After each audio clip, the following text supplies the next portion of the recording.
दोस्तों हमारे चैनल दर्पण ज्ञान सागर में आप सभी का स्वागत है। यदि आप हमारे चैनल पर नए हैं तो आप चैनल को सब्सक्राइब करें, लाइक करें, शेयर करें और घंटी अवश्य दबाएं। सभी भाइयों को जय श्री राधे, जय श्री कृष्णा। तो आ जाइए दोस्तों, आज का टॉपिक है इस संसार में दो ही मूर्ख हैं, इस संसार में दो ही यात्री हैं, इस संसार में दो ही गंवार हैं और इस संसार में दो ही गरीब हैं। बहुत ही ज्ञानवर्धक और मार्मिक टॉपिक है दोस्तों। हम इस टॉपिक को एक कहानी के माध्यम से समझेंगे। तो आ जाइए दोस्तों, गौर करते हैं। देखिए, एक नगर में एक सेठ रहता था। उस सेठ का एक बेटा था जो सूरत कमाने के लिए गया हुआ था, बाहर नौकरी करने के लिए गया हुआ था। उस सेठ के बेटे की एक बहू भी थी जो बहुत सुंदर थी। वह घर में अपने ससुर के साथ में यानी उस सेठ के साथ में अपना जीवन यापन कर रही थी। एक दिन दोस्तों, सेठ की बहू घड़ा लेकर के और पनिहारी का रूप रख करके और कुएं पर पानी भरने के लिए जाती है।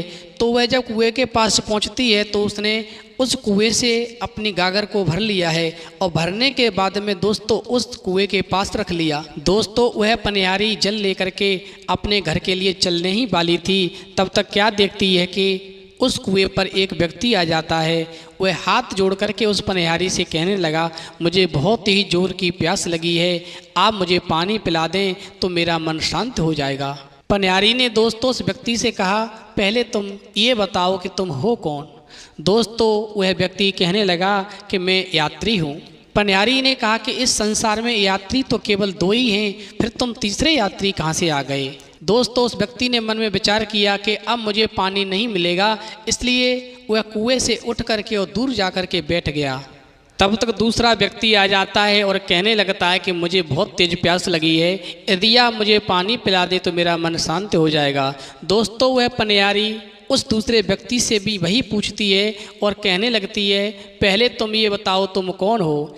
दूसरा व्यक्ति दोस्तों कहने लगा कि मैं गंवार हूँ। दोस्तों, पनिहारी कहने लगी, इस संसार में गंवार तो केवल दो ही हैं, फिर तुम तीसरे गंवार कहाँ से आ गए। पनिहारी की बात सुनकर के वह दूसरा व्यक्ति भी दोस्तों उस कुएं के पास से उठ कर के और दूर जा कर के बैठ जाता है। तब तक दोस्तों तीसरा व्यक्ति पहुँचता है उसी कुएं के पास में और उस पनिहारी से कहने लगता है, मुझे बहुत ही तेज प्यास लगी है, यदि आप मुझे पानी पिला दो तो मेरा मन शांत हो जाएगा।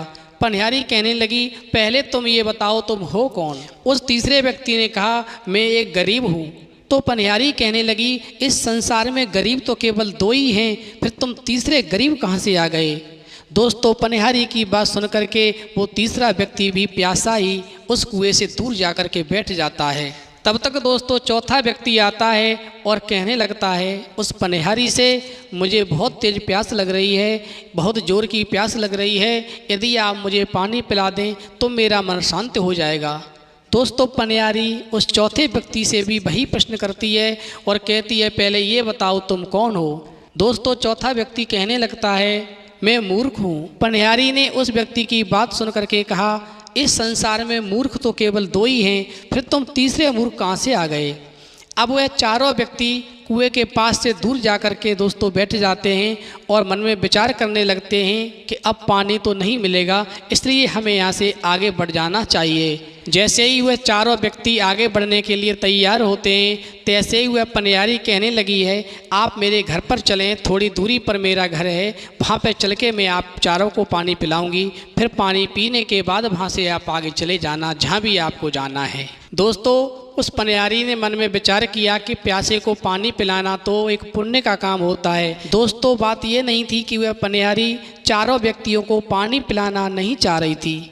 बात ये थी कि उसके पास में ऐसा पात्र कोई नहीं था जिससे वह उन चारों व्यक्तियों को पानी पिलाती, और उधर उसके शरीर पर वस्त्र भी ठीक अवस्था में नहीं थे, इसलिए वह पनिहारी मन में संकोच कर रही थी और उसने मन में विचार किया, मैं इन चारों को अपने घर पे ले जा कर के पानी पिलाऊंगी, क्योंकि पानी पिलाना प्यासे को बहुत ही पुण्य का काम होता है। दोस्तों, पनिहारी की बात सुनकर के जब वो चारों व्यक्ति उस पनिहारी के घर पर पहुंच जाते हैं, पनिहारी एक पात्र में पानी लेकर के आती है और उन चारों व्यक्तियों को दोस्तों पानी पिलाते हुए उस पनिहारी का ससुर यानी वो सेठ देख लेता है और मन में ये विचार करने लगता है, उसके मन में पाप जग जाता है और वह मन में सोचता है कि मेरा बेटा बाहर परदेश में नौकरी करने के लिए गया हुआ है और उसकी अनुपस्थिति में यहाँ पर गैर मर्दों को बुला कर के और घर में शरण दे रही है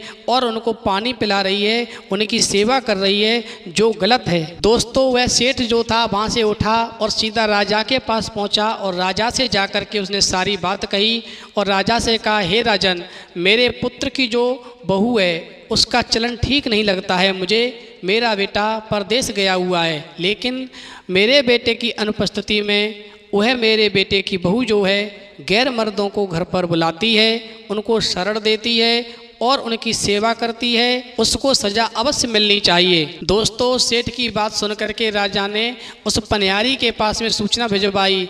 वह तुरंत ही आकर के राजा के सामने पेश हो। जब ये सूचना उस पनिहारी के पास पहुंची है कि उसे राजा ने बुलाया है, तो उस पनिहारी ने भी राजा के लिए एक सूचना भिजवाई और कहा, उस राजा से ये पूछ कर के आओ, राजा ने मुझे किस रूप में बुलाया है, बेटी के रूप में बुलाया है या बहू के रूप में बुलाया है या अन्य किसी और रूप में मुझे बुलाया है। दोस्तों, राजा को जब ये सूचना वापस दी गई तो राजा ने पालकी भेजी और कहा, इस पालकी में बिठा करके उसे लेकर के आओ, उसे यहाँ पर एक बहू के रूप में बुलाया गया है। जब दोस्तों वो पनिहारी उस पालकी में बैठ करके राजा के दरबार में आई और राजा के सामने जब पेश होती है वह पनिहारी, तो राजा उस पनिहारी को देख करके कहने लगा, तुम एक बात बताओ, जब तुम्हारा पति घर पर नहीं है फिर तुम गैर मर्दों को अपने घर में क्यों बुलाती हो और क्यों उनकी सेवा करती हो?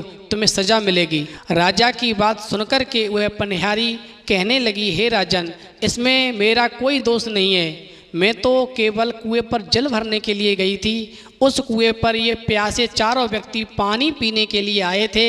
इन्होंने मुझसे वहाँ पर पानी मांगा, लेकिन मेरे पास में ऐसा कोई पात्र नहीं था और मेरे शरीर पर ठीक वस्त्र भी नहीं थे, इसलिए मैं मन में संकोच कर रही थी और मैंने इनको बहकाने के लिए ऐसे प्रश्न किए जिनका ये उत्तर नहीं दे सके और ये प्यासे ही वहाँ से आगे बढ़ने लगे। तो मैंने मन में सोचा कि प्यासे को पानी पिलाना एक पुण्य का काम होता है, इसलिए मैंने इन चारों से ये कह दिया कि आप मेरे घर पर चलें और घर पर मैं आपको पानी पिलाऊंगी, फिर वहाँ से आप आगे निकल जाना। बस ये चारों मेरे घर पे आए और मैंने इनको पानी पिला दिया, इसमें मैंने क्या गलत किया? राजा कहने लगा, एक बात बताओ, तुमने इनसे ऐसे क्या प्रश्न किए जिनका उत्तर ये तुम्हें नहीं दे सके? तो वह पनिहारी कहने लगी, हे राजन, जब पहला व्यक्ति मेरे पास पानी पीने के लिए आया तो मैंने उससे पूछा कि तुम कौन हो? तो उसने मुझे जवाब दिया कि मैं मूर्ख हूँ। तो मैंने उससे ये कहा कि इस संसार में मूर्ख तो केवल दो ही हैं, फिर तुम तीसरे मूर्ख कहाँ से आ गए? इसी प्रकार जब दूसरा व्यक्ति मेरे पास आया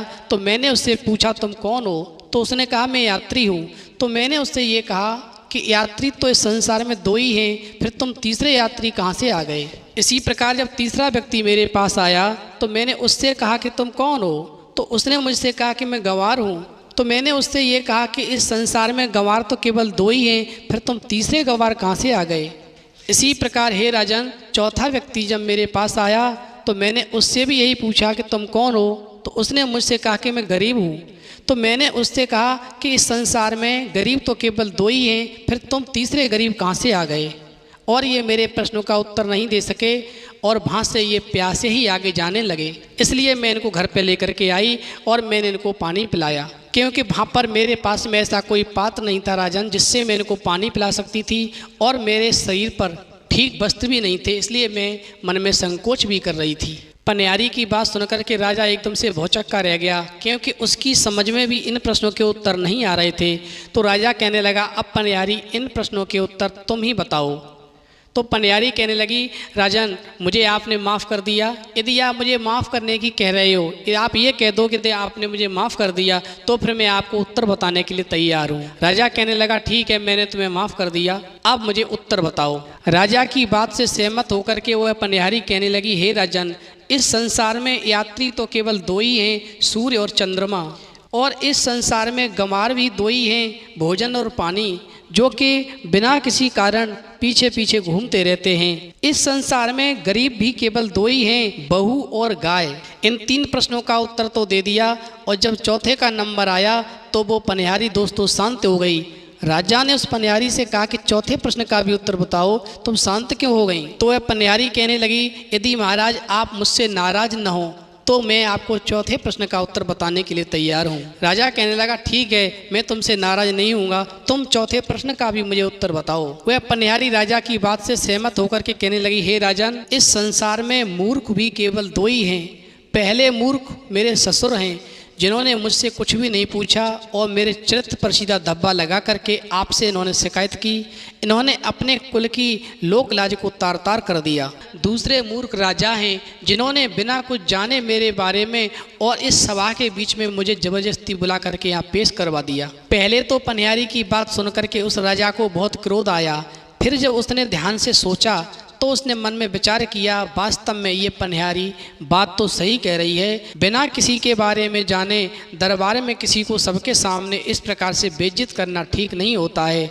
उस राजा ने अपनी गलती का पश्चाताप किया और दोस्तों उस पनिहारी का सम्मान किया। दोस्तों, इस कहानी से हमें ये शिक्षा मिलती है कि यदि कोई भी प्यासा व्यक्ति कहीं पर भी हमें मिल जाए तो हम उसे पानी अवश्य पिलाएं, और जब तक हम किसी के बारे में ठीक से नहीं जानते हैं तब तक उसके ऊपर कीचड़ उछलना ठीक नहीं होता है। हम किसी के साथ अच्छा नहीं कर सकें तो किसी के साथ हमें बुरा भी नहीं सोचना चाहिए। इस वीडियो में इतना ही, फिर मिलेंगे एक नई वीडियो में नए टॉपिक के साथ। तब तक के लिए जय श्री राधे, जय श्री कृष्ण।